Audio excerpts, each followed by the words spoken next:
या ठिकाणी तुमच्या मनात काही संशय असायला नको आहे. 2004 असेल, 2009 असेल, 2014, 2019 आणि 2009ला मला खूप सुंदर मतदान तुम्ही दिलं.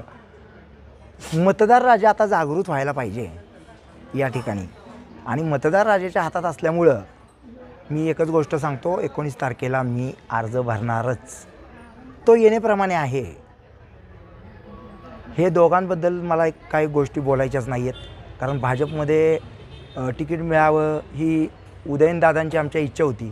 ती इच्छा पूर्ण झाली. पण भाजपवाल्यांनी छत्रपती शिवाजी महाराजांना किती मान दिला आहे ह्याचा आत्मपरीक्षण उदयनराजेंनी केलं पाहिजे. त्याच्यानंतर लोकांनी त्याचं आत्मपरीक्षण केलं पाहिजे.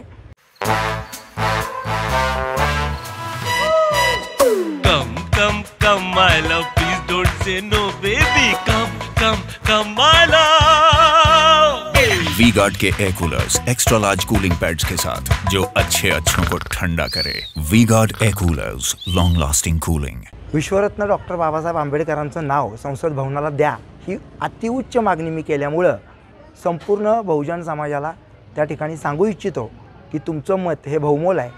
ते मत मला मिळतं तर डॉक्टर बाबासाहेबांचं नाव त्या ठिकाणी संसदेला देण्यासाठी आणि अरबी समुद्रातील छत्रपती शिवाजी महाराजांचं जे फार मोठं काय म्हणतो आपण त्याला, त्यांनी फसवाफसवीत त्यांनी नावं काय दिलीत, नरेंद्र मोदींना माहिती आहे ती गोष्ट. त्या संपूर्ण पुतळ्याचं अनावरण करण्यासाठी मी त्या ठिकाणी पाठपुरावा करणार आहे. ह्यांनी 5 वर्षात एक वीटसुद्धा तिथं लावलेली नाही आहे. अशा परिस्थितीमध्ये वैचारिक वारस म्हणून शिवछत्रपतींचा सर्व जनतेनं माझ्या पाठीशी येण्याचं धाडस केलं पाहिजे. शक्ती प्रदर्शन म्हणजे काय असतं?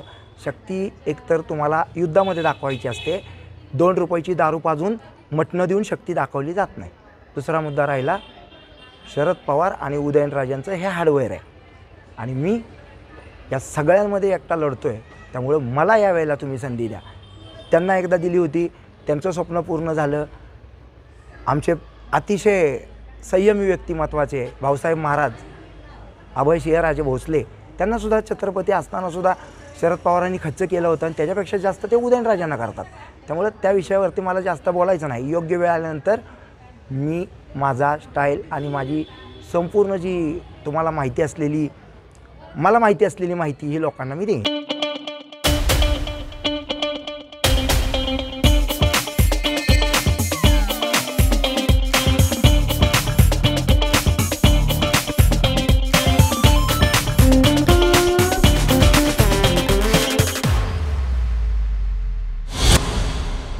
काय आव्हान आहे तुमच्या समोर? कारण की शशिकांत शिंदेंनी फॉर्म भरला आहे, उदयनराजे 18 तारखेला फॉर्म भरतायत. नाही, म्हणूनच आपण 19ला भरतोय ना. एक प्रत्येकाला एक स्पेस आहे. त्यांची मतं ते मांडतील, माझी मतं मी मांडणार आहे. लोकशाहीमध्ये मला पूर्ण अधिकार आहे, अभिव्यक्ती स्वातंत्र्य आहे. माझी मतं ठाम मांडत आलो, सातत्य दाखवत आलो, म्हणून मी माझं नाव स्वतःच्या मनगटानं कमवलेलं आहे. जन्मानं नाव मिळणं आणि मनगटानं मिळवणं हे छत्रपती शिवाजी महाराजांकडनं, डॉक्टर बाबासाहेब आंबेडकरांकडनं आम्ही शिकलो, ज्योतिबा फुलेंकडनं आम्ही शिकलो. मनगटाने यांनी राज्य निर्माण केलं. तुमच्या घरी चांदीचा चमचा आहे, तुमच्या घरी मोठा नेता आहे.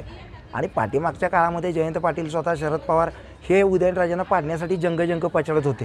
त्यांची इच्छा एकदा पूर्ण झाली, आता माझी इच्छा पूर्ण करा, मला निवडून द्या.